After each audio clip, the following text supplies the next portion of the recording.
Haydi, Kurakusumrak Sedavidom. Come on, step into the twilight with David. Together we will explore adventures of the heart. It is evening. We join Anton Chekhov in the coach house, where the action has been underway since sometime this morning. Come in and join us. It was between 9 and 10 o'clock in the evening.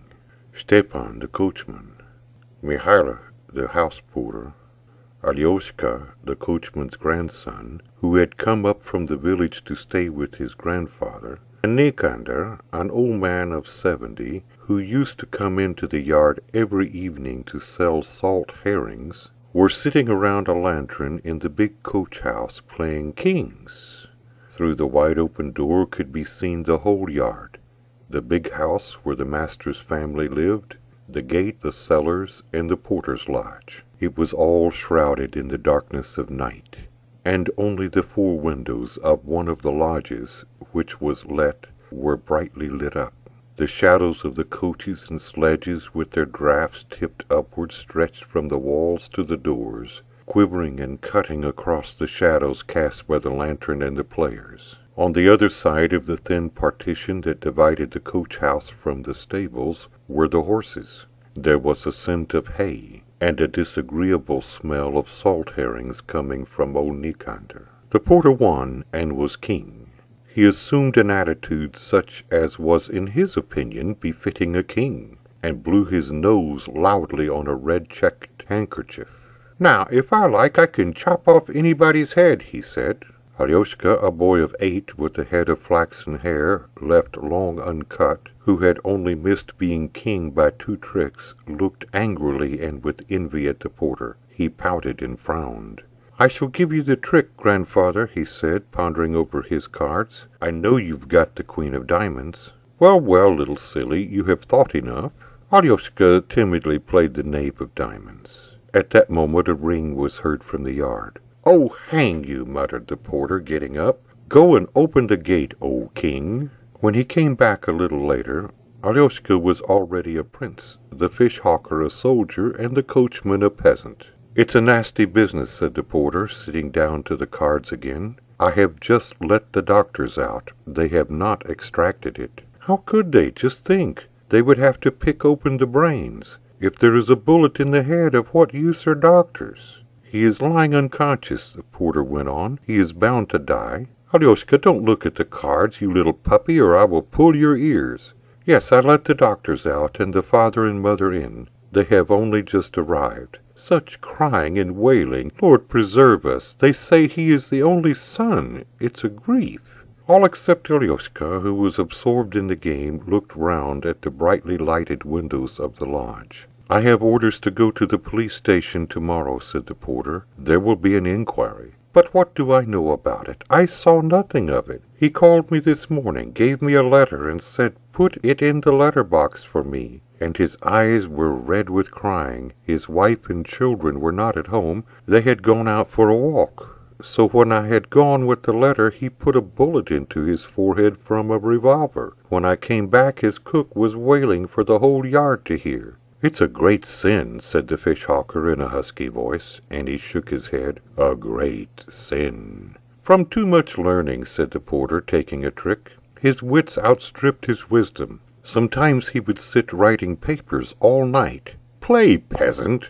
"But he was a nice gentleman, and so white-skinned, black-haired and tall. He was a good lodger." "It seems the fair sex is at the bottom of it," said the coachman, slapping the 9 of trumps on the King of Diamonds. "It seems he was fond of another man's wife and disliked his own. It does happen." "The king rebels," said the porter. At that moment there was again a ring from the yard. The rebellious king spat with vexation and went out. Shadows like dancing couples flitted across the windows of the lodge. There was the sound of voices and hurried footsteps in the yard. "I suppose the doctors have come again," said the coachman. "Our Mihailo is run off his legs." A strange wailing voice rang out for a moment in the air. Alyoshka looked in alarm at his grandfather, the coachman, then at the windows, and said, "He stroked me on the head at the gate yesterday and said, 'What district do you come from, boy?' Grandfather, who was that howl just now?"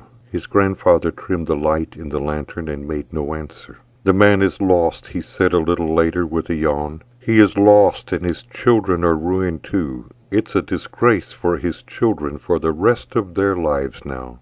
The porter came back and sat down by the lantern. "He is dead," he said. "They have sent to the almshouse for the old women to lay him out." "The kingdom of heaven and eternal peace to him," whispered the coachman, and he crossed himself. Looking at him, Alyoshka crossed himself too.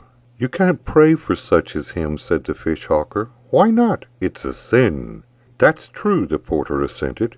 "Now his soul has gone straight to hell, to the devil." "It's a sin," repeated the fish-hawker. "Such as he have no funeral, no requiem, but are buried like carrion with no respect." The old man put on his cap and got up.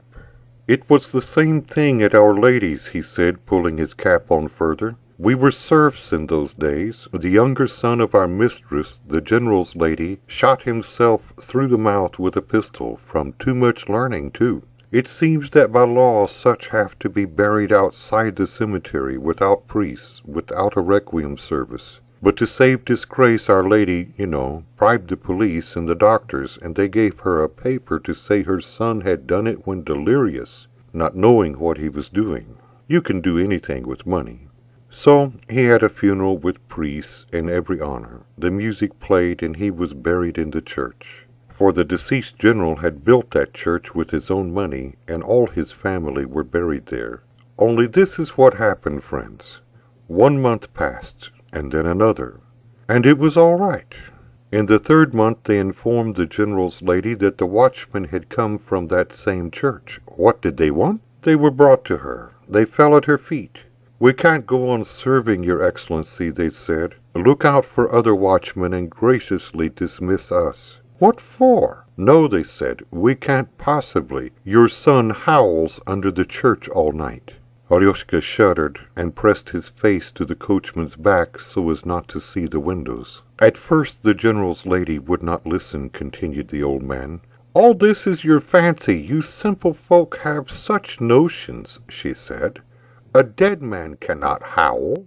Some time afterward the watchman came to her again, and with them the sacristan. So the sacristan, too, had heard them howling. The general's lady saw that it was a bad job. She locked herself in her bedroom with the watchman. "Here, my friends, here are 25 rubles for you, and for that go by night in secret so that no one should hear or see you. Dig up my unhappy son and bury him," she said, "outside the cemetery."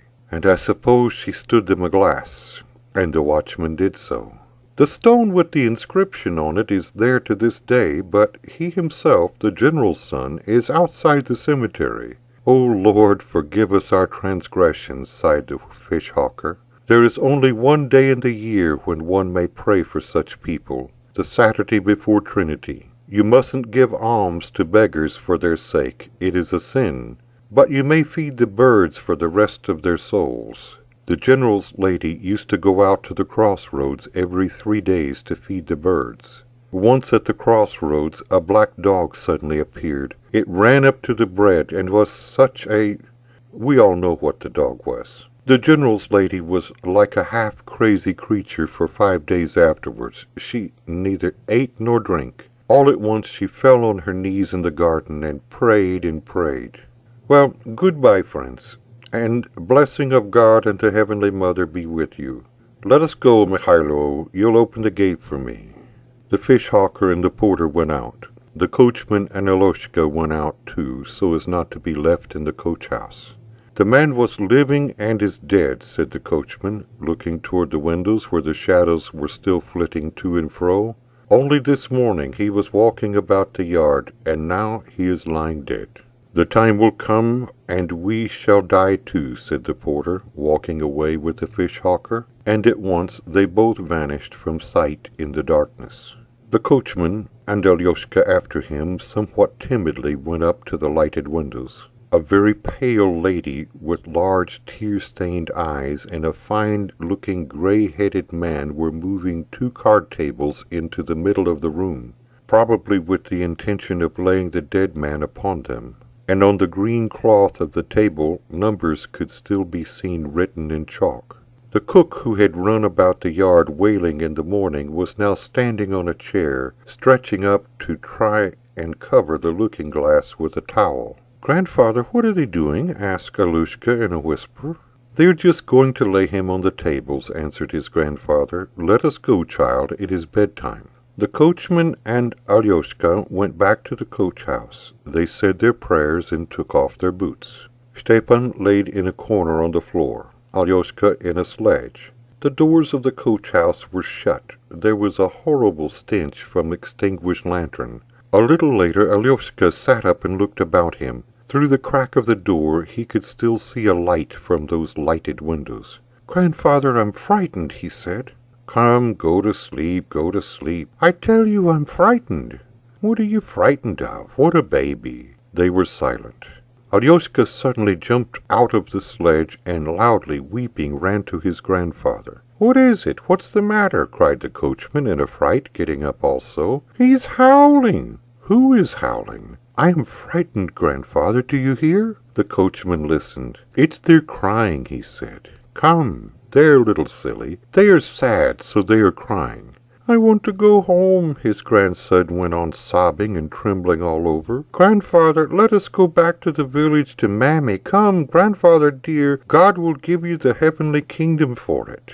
"What a silly! Ah, come, be quiet, be quiet, be quiet. I will light the lantern." "Silly." The coachman fumbled for the matches and lighted the lantern. But the light did not comfort Alyosha. "Grandfather Stepan, let's go to the village," he besought him, weeping. "I am frightened here. Oh, how frightened I am! And why did you bring me from the village, accursed man?" "Who's an accursed man? You mustn't use such disrespectful words to your lawful grandfather. I shall whip you." "Do whip me, grandfather, do. Beat me like Cedar's goat. But only take me to Mammy, for God's mercy." "Come, come, grandson, come," the coachman said kindly. "It's all right. Don't be frightened. I'm frightened myself. Say your prayers." The door creaked and the porter's head appeared. "Aren't you asleep, Stepan?" he asked. "I shan't get any sleep all night," he said, coming in. "I shall be opening and shutting the gates all night."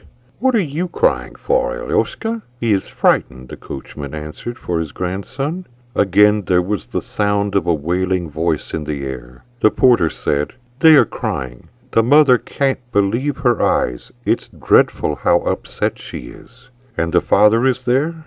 "Yes, the father is all right. He sits in the corner and says nothing. They have taken the children to relations." "Well, Stepan, shall we have a game of trumps?" "Yes," the coachman agreed, scratching himself. "And you, Alyosha, go to sleep. Almost big enough to be married and blubbering, you rascal. Come, go along, grandson, go along." The presence of the porter reassured Alyosha. He went, not very resolutely, towards the sledge and lay down. And while he was falling asleep, he heard a half-whisper. "I beat in cover," said his grandfather. "I beat in cover," repeated the porter. The bell rang in the yard. The door creaked and seemed also saying, "I beat in cover." When Alyosha dreamed of the gentleman and, frightened by his eyes, jumped up and burst out crying, it was morning. His grandfather was snoring, and the coach-house no longer seemed terrible.